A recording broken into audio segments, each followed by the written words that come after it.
Shiva Purana, Rudra Samhita, Sati. Rama earnestly made efforts to drive out doubts of goddess Sati. After a short while, he said again, at the moment, with the blessings of Shiva, Sri Hari is born in the guise of 4 brothers. I am the eldest Rama, the next is Bharat. Third is Lakshmana and the fourth is Satrughna. O goddess, with the consent of my father, I came to the forest with Sita and Lakshmana. An unknown wanderer of the night has abducted wife Sita, and now, in a disillusioned state of mind, I am in search of Sita, and here, Lakshmana is with me. In this way, your holy darshana blessed me adequately, O goddess. Now, I know, everything will be auspicious. O Mother Sati, I have no doubt that everything will turn out well. O goddess, I believe, I shall get your blessings, and so I would get Sita shortly. With your blessings and commands, I shall protect Sita after killing a sinful Rakshas who abducted her. I am very fortunate that both of you showered mercy on me. A man getting blessings from you is sanctified and considered the greatest, O goddess. Sati heard and with a benign smile exhibited generosity and mercy. She was clear as fears stood dispelled. After he revealed many facets of life of Shiva and Vishnu, Rama bowed before Sati, saluted the goddess, and then wandered in the forest in search of Sita.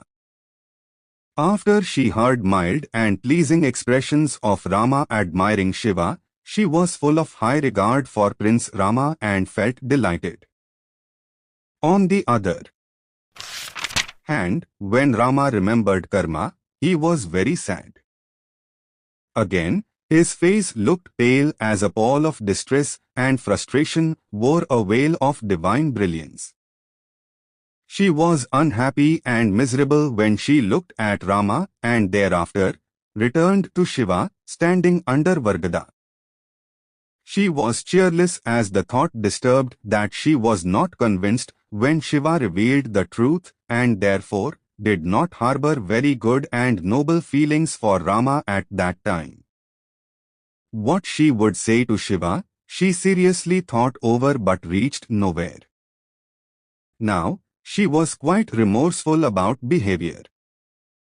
She reached near Shiva and saluted with feelings imbued with intensity of prayers and veneration, and stood beside him silently but said nothing.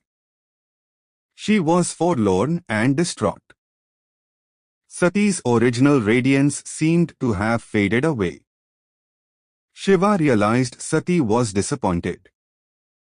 He thought for a while and then said affectionately, "How did you test him?" Sati with a bowed head stood near him. She was desperate and melancholic and appeared repentant. Maheshwar meditated for a while with eyes closed and came to know everything that distressed Sati. Possibly, it did not give cheers to him, and so he decided to abandon goddess Sati. Shiva valued and cherished the principles of Vedic Dharma and therefore did not allow earlier pledge to go waste. He did not wish to destroy the truth of prophetic words said earlier. He was determined. After he discarded Sati within, he went back to the original abode situated on Kailas mountain. While they were on way to Kailas, a voice from above said, "O Lord of gods, you are blessed. You are great. Your vow is superb. One finds no other great yogi and supreme God equal to you in the 3 worlds." When they heard the celestial voice from above, the luminosity and radiance of Sati faded away. She asked Shiva, "O Swami, my God, what kind of oath did you take? Please tell." After she asked, Shiva told about the pledge he gave about the marriage.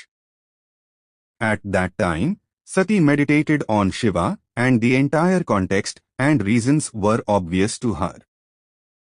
She came to know why he decided to abandon her. Sambhu abandoned me, Sati thought, and so she, the daughter of Daksa, was extremely sad and aggrieved, and began to mourn in sorrow.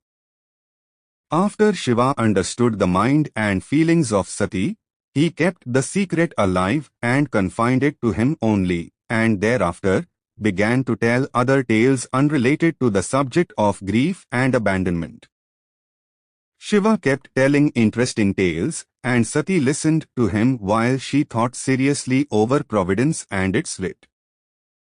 They reached Kailas, the holy abode where Shiva ensconced comfortably on the divine seat. He restrained senses and varied inclinations of differing joys, and sat in deep meditation and then concentrated on the real image. Sati, in utter disconsolation and bleakness, decided and began to live at her abode. The divine couple, Parvati and Shiva, lived separately but never revealed the preordained break in relationship, and after ages, Shiva terminated penance and thereafter, Parvati appeared before him. Many did not know the nature of relationship between Sati and Shiva. Divine couple lived separately in dismal and miserable circumstances, but none understood the celestial plan. Shiva, the goddess, and Lord Shiva lived and did not reveal fissures in relations. Capable of transforming into any image, Parvati and Shiva continued to live for a long time, and therefore many ages elapsed. Shiva was still in deep meditation. After a long time, he opened his eyes and terminated tapa and penance. After she learnt that Shiva had completed tapa, goddess Jagdamba Sati arrived and with a distraught heart, bowed at the feet of Shiva. The most generous Lord requested her to sit exactly in front of him and then told many incidents with love and warmth.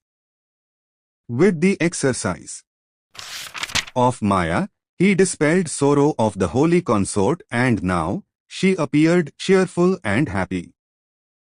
However, Shiva did not desert the vow he took. The great relationship carried influence of delusory power in the backdrop. In truth, the celestial couple was warm and continued to work toward the well-being of the three worlds while they continued to shower blessings on devotees and stayed true and obedient to the devotees.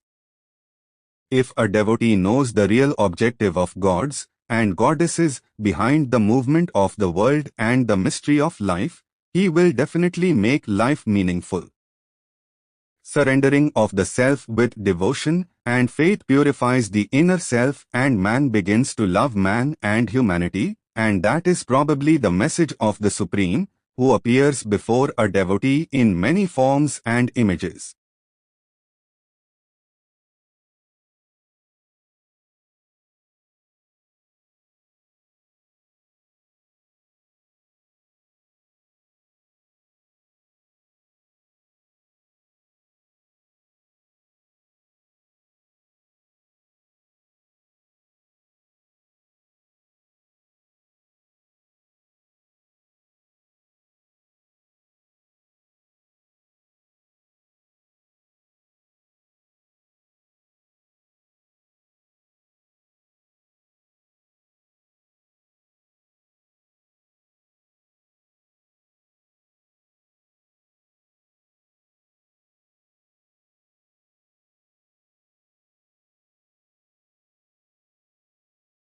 Please subscribe our channel for more videos.